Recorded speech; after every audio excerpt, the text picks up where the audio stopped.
Tell me how long you spend on the toilet and I will tell you who you are. There's something suspicious about men who say they are going to take a dump and come back a minute later. Something inhuman.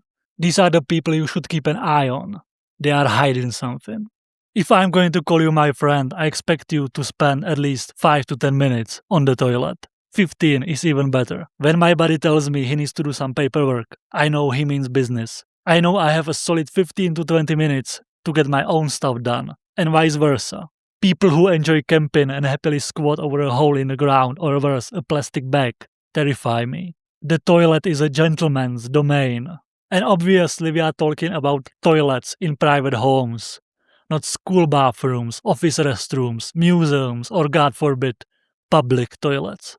Although I have to admit, finding your toilet during college was an adventure in itself. You know, it had to be hidden enough that nobody would constantly interrupt you, but also clean enough that you didn't feel like you were risking your life.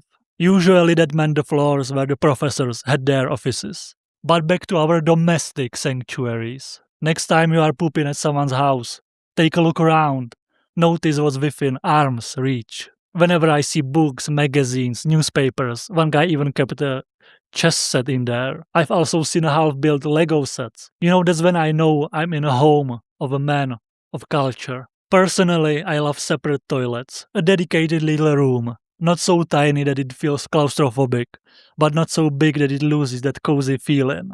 It's like one of those blanket forts you've built as a kid, a safe little hideout from the dangerous outside world. That's why I'm not a fan of bathrooms where the toilet and shower are in the same room, which unfortunately is pretty common.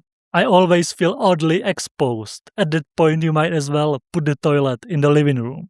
And then there's the classic situation when your roommate, your sister or whoever decides that right now is the perfect time for a 1 hour long bath, just as you are hit with an apocalyptic urge to poop.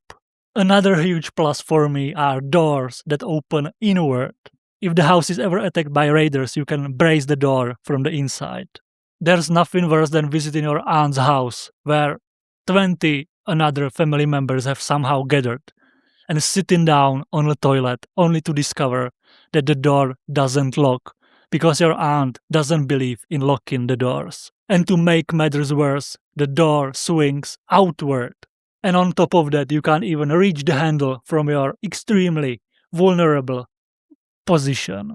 As you can see, this particular toilet has one major flaw. The light switch is outside the room. Growing up with older siblings, that caused a lot of suffering. Although, to be fair, it was also a source of very satisfying revenge. There's another interesting thing in this specific toilet, the bowl itself. Look at this thing. No splashback, no surprise cold water kiss on your butt. No carefully placing toilet paper on the water to soften the impact of the payload.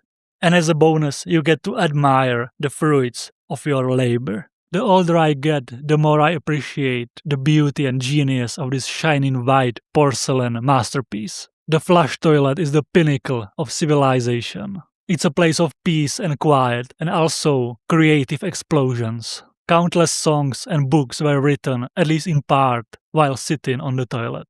Our linguistics professor once told us he turned down a year-long expedition somewhere in the Himalayas. The goal was to compile a dictionary of an endangered language. And why he turned the offer down?